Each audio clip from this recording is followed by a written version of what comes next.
औज़ु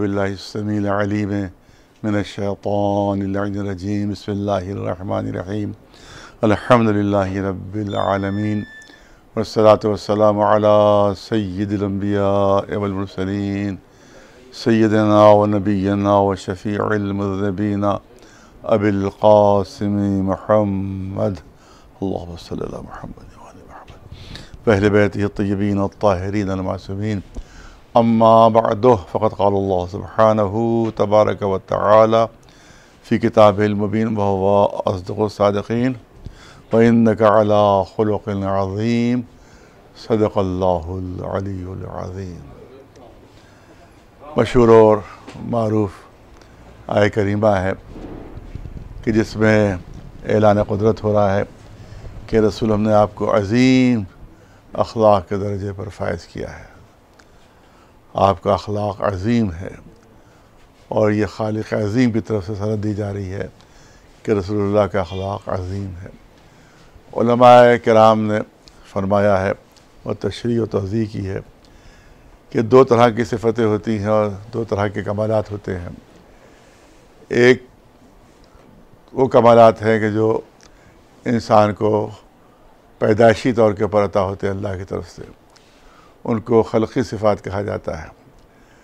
किसी का रंग गोरा है, ये खल्क़ी है, किसी का रंग मुतवस्सित है, ये खल्क़ी है, किसी का क़द तवील है, किसी का मुतवस्सित है, किसी का कम है, कोई हसीन है, कोई बदसूरत है। तमाम चीज़ें वह हैं जो इंसान की पैदाइश के साथ है और इसमें इंसान का अपना कोई इख्तियार नहीं होता है, वह इक्तिसाबी नहीं होती हैं बल्कि अल्लाह की तरफ से दी हुई होती हैं। और कुछ सिफ़तें ऐसी होती हैं, कुछ कमालात ऐसे होते हैं जो इक्तिसाबी होते हैं, जिनको इंसान ख़ुद हासिल करता है। कि जैसे इल्म ये इंसान ख़ुद हासिल करता है, जैसे हिल्म, जैसे ज़ुहद, जैसे तक़वा, जैसे सब्र, जैसे ईसार, जैसे शजाअत, सखावत, ये तमाम वो सिफ़ात व कमालात हैं जिनको इंसान ख़ुद हासिल करता है और ये इक्तिसाबी है। उलमा ने बताया कि ये वो सिफ़तें हैं जिनको खुल्क़ी सिफ़ात कहा जाता है और ये इंसान ख़ुद इनको जो है वो हासिल कर सकता है, हासिल करता है। अब जो क़ुदरत ने रसूलुल्लाह को सनद दी कि इन्नका लअला ख़ुलुक़िन अज़ीम, इसके मानी ये हुए कि अल्लाह के रसूल आप वो तमाम इक्तिसाबी सिफ़तें कि जिनको इंसान हासिल करता है उसकी आप मेराज पर फ़ाइज़ हैं, उसके लिए आप कमाल पर फ़ाइज़ हैं और आपसे ज़्यादा बुलंद मर्तबा उन सिफ़ात में कोई नहीं है। लेकिन ये ना समझना चाहिए कि खल्क़ी सिफ़ात में रसूलुल्लाह को माज़अल्लाह कुछ कमी हासिल है। नहीं, खल्क़ी सिफ़ात में भी आपसे बढ़कर कोई नहीं है, खल्क़ी सिफ़ात में भी आपसे बेहतर कोई नहीं है।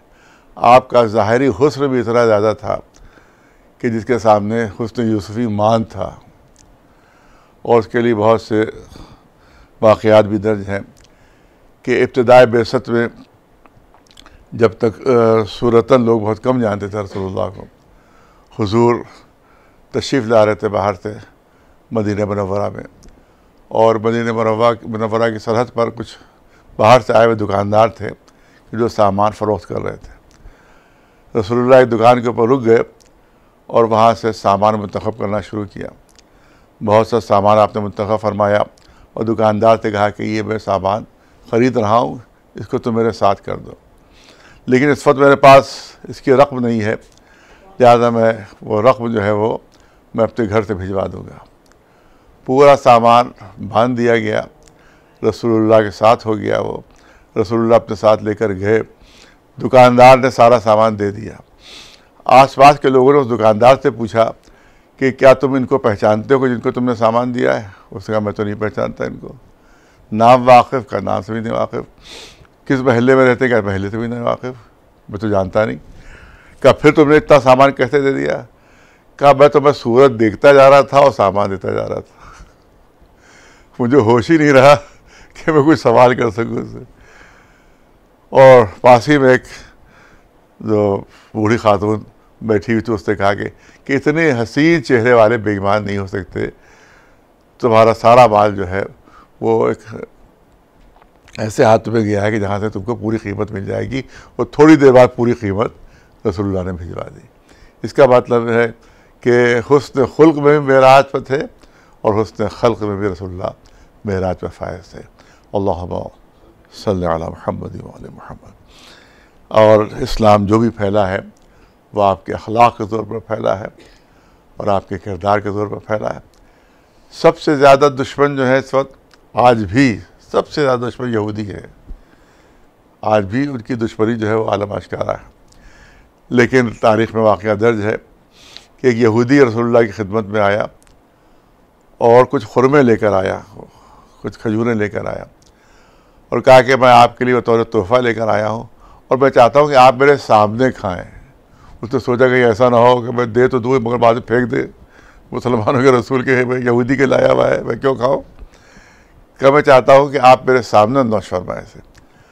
तारीख़ में लिखा हुआ है कि आप मुस्तहब्बी रोज़ा था मौला का रसूलुल्लाह को, उस वक्त वाजिब रोज़ा नहीं था, मुस्तहब्बी रोज़ा था।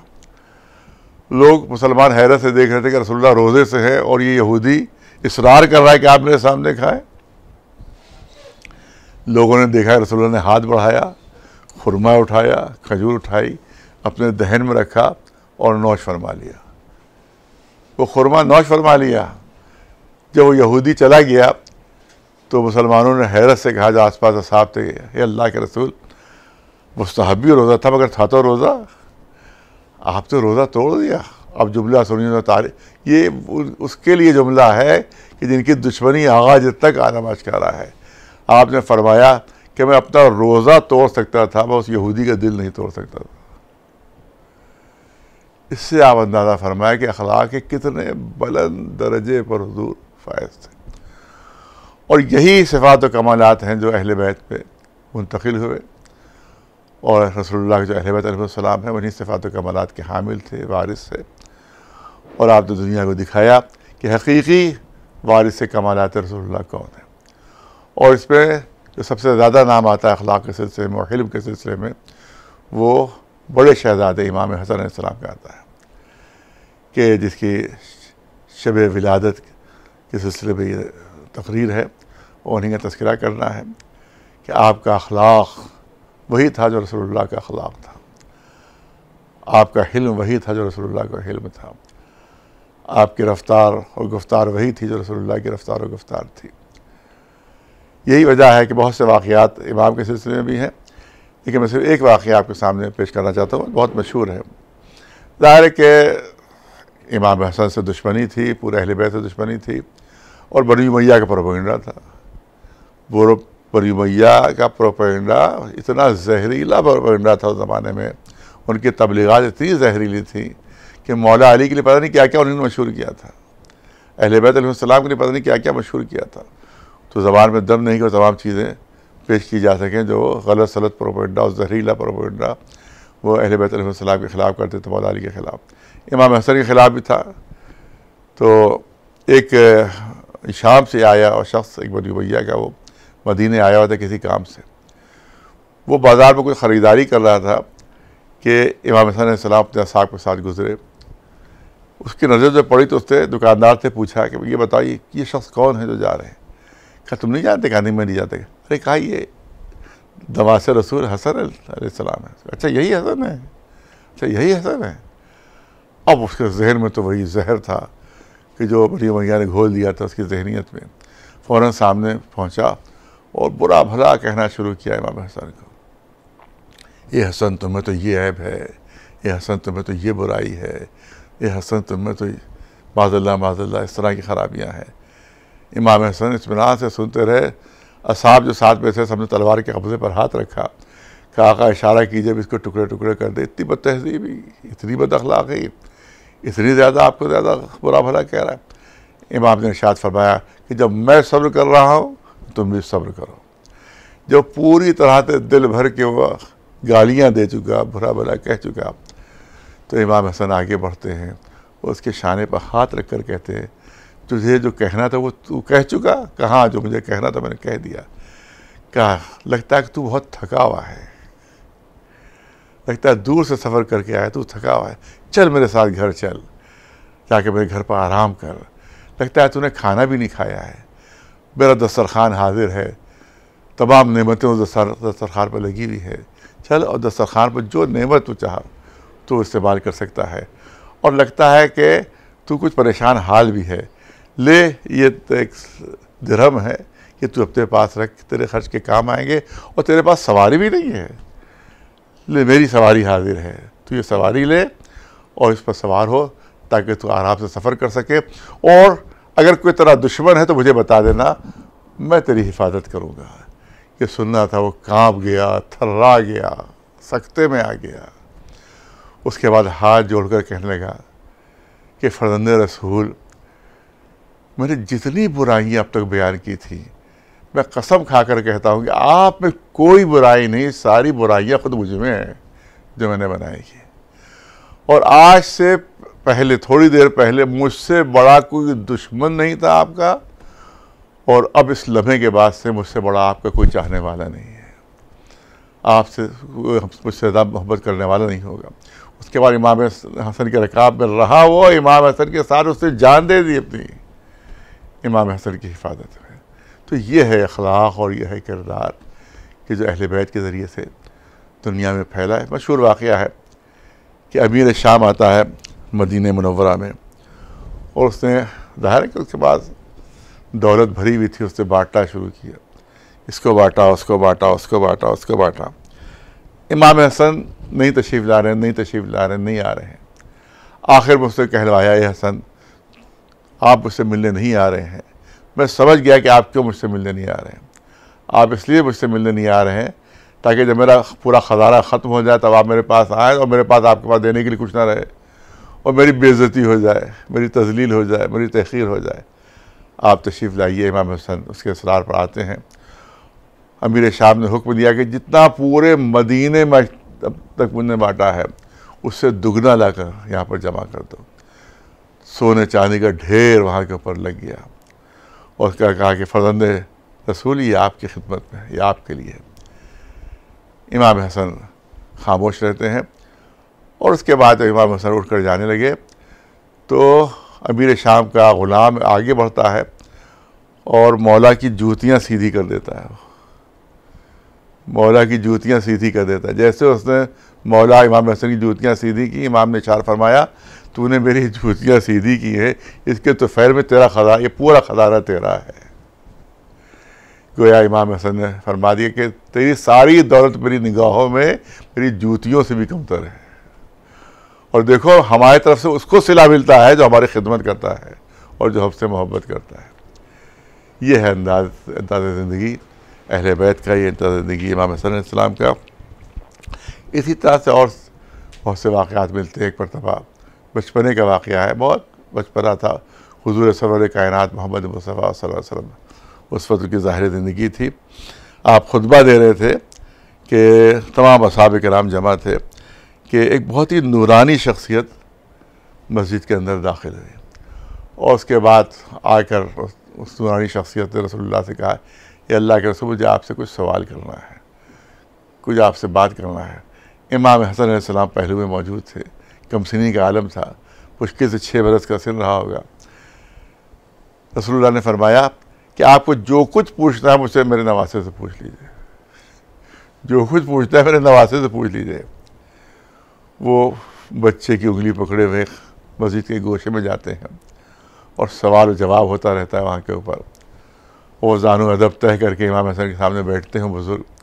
उसके बाद जब सवाल जवाब हो चुका होता है तो फिर वो बुज़ुर्ग वापस होने लगते हैं।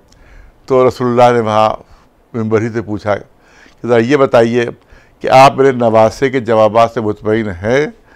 तो उस बुज़ुर्ग ने कहा कि जिस तरह से आपके जवाबात से मुतमईन होता हूँ उसी तरह से आपके नवासे के जवाब से ही मुतमईन हूँ मैं। उसके बाद वो चले गए। असहाब किराम ने पूछा, ए अल्लाह के रसूल बताइए थे कौन? कहा ये खिज़्र थे, ये खिज़्र थे जो मेरे पास कभी कभी आ जाते हैं, और आज मैंने उनको ये दिखाया कि जो इल्म मेरा है वही इल्म मेरे नवासे हसन अलैहिस्सलाम का भी है। अल्लाहुम्मा सल्लि अला मुहम्मद व आले मुहम्मद। अब जनाब खिज़्र के लिए कुरान मजीद में क्या है कि यही खिज़्र हैं कि जिन्हीं ने जनाब मूसा को, जो साहिब शरीयत रसूल, साहिब किताब रसूल, नबी, पैगंबर, उनको शागिर्द बनाने से इनकार कर दिया था कि आप मेरे शागिर्द नहीं बन सकते। जिसने एक उल्लुल नबी को शागिर्द बनाने से इनकार किया था, वो हमारे आका इमाम हसन के सामने ज़ानो अदब तय किए बैठा हुआ है और शागिर्दी इख्तियार किया है। इसी से अहले बैत की अज़मत और शरफ़ और मर्तबे का अंदाज़ा होता है। इमाम हसन अलैहिस्सलाम का अखलाक, उनका किरदार ऐसा है कि जहाज भी बेनज़ीर बेमिसल है। और बस आखिरी जुमले से सिलसिले में कहना चाहता हूँ, मैंने कहा कि बनी उमैया का प्रोपेगेंडा जो पूरी दुनिया में जहर उस ज़माने में फैला रहा था, उसमें एक प्रोपेगेंडा ये था कि इमाम ने हमारे शादियाँ बहुत की हैं। यहाँ तक कि बनी उमैया के ख़रीदे मौरख़ीन ने, बाद ने लिखा कि 300 निकाह, बाद ने कहा 400, बाद ने कहा 500, 600, 700, 800, 900 निकाह तक मौरख़ीन ने लिख दिए हैं। इसी से अंदाज़ा होता है कि किसी दरबार से कोई इनाम मुअय्यन था कि कौन ज़्यादा लिख रहा है। खुद इसी से अंदाज़ा हो जाता है कि किसी ने 300 लिखा, अब ज़ाहिर है कि अगला मौरख़ में 300 ही लिखेगा तो इनाम कहेगा, वो तो पहला वाला ले जा चुका, लिहाजा उसने बढ़ा के 400 लिखा। फिर अगला मौरख़ के इनाम देने के लिए 500 लिख रहा है, फिर अगला 600, ताकि किसी दरबार से उसको इनाम मिलता रहे। और मैंने किसी महफिल में, किसी तकरीर में अर्ज़ किया था कि एक मुहावरा ऐसा है कि लोगों ने सुना तो बहुत है मगर कभी किसी ने तजुर्बा नहीं किया है। मुहावरा बहुत सुना हुआ है, बच्चे बच्चे की ज़बान पर रहता है, पर कभी किसी ने तजुर्बा नहीं किया होगा। वो मुहावरा ऐसा है। वो मुहावरा क्या है कि अगर चांद पर थूकिएगा तो पलट कर मुँह पर आएगा। क्या कभी किसी ने तजुर्बा किया कि बात सही है कि गलत है? सुना सबने है मगर कभी किसी ने अमल नहीं किया होगा कि आखिर देखे तो कि बात सही है कि गलत है। चांद पर थूका हुआ पलट कर मुँह पर आता है कि नहीं आता है? कभी आज तक किसी ने तजुर्बा नहीं किया होगा, मगर बनी उमैया ने तजुर्बा किया, और ऐसा तजुर्बा किया कि पलट कर वो थूका हुआ उन्हीं के मुंह पर आ गया। इमाम हसन के सिलसिले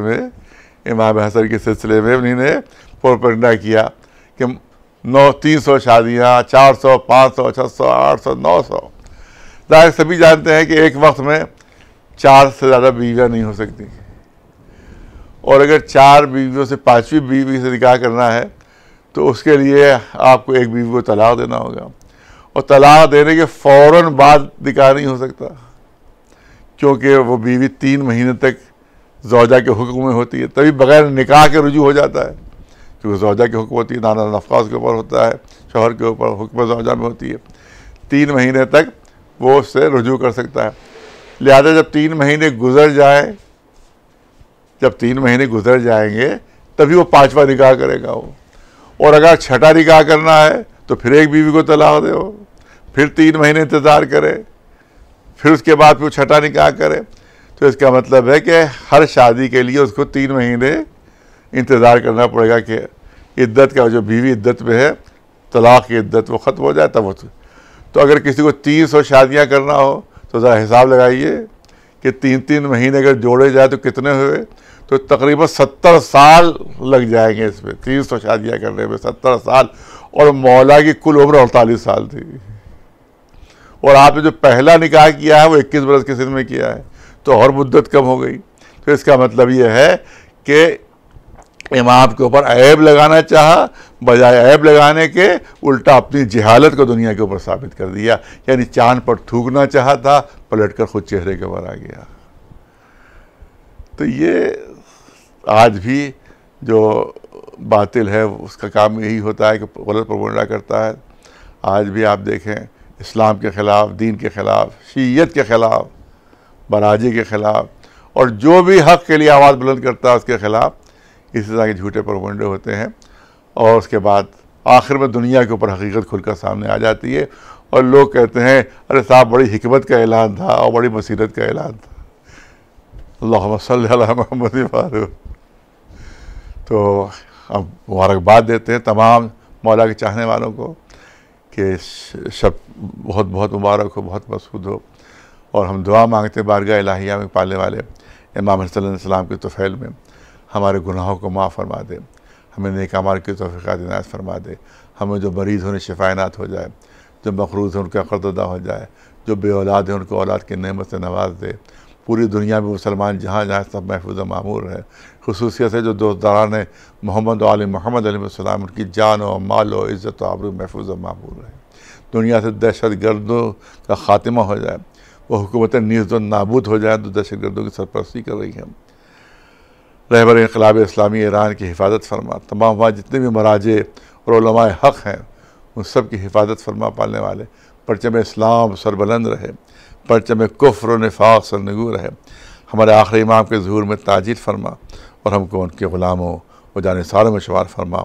इन्नल्लाह व मलाइकतहु युसल्लूना अलन नबी या अय्युहल्लज़ीना आमनू सल्लु अलैहि व सल्लिमू तस्लीमा। अल्लाहुम्मा सल्लि अला मुहम्मदिन व आलि मुहम्मद।